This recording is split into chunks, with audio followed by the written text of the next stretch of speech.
Kalaboso ang tinaguriang top 4 most wanted person ng Pasig makaraang madakip sa pinaigting na manhunt operation ng mga operatiba ng Pasig City Police Station.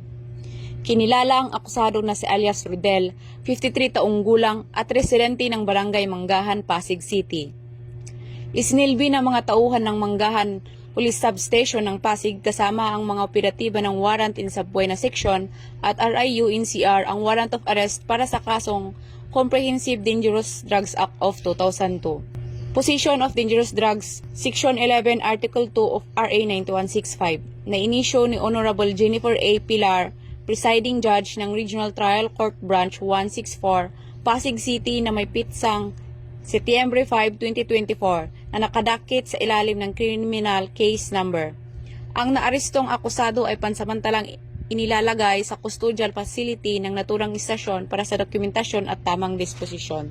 Mula dito sa Metro Manila, ako po ang inyong PNN correspondent, Patrolwoman Verna Gondran, alagad ng batas, tagataguyod ng Balitang Pulis.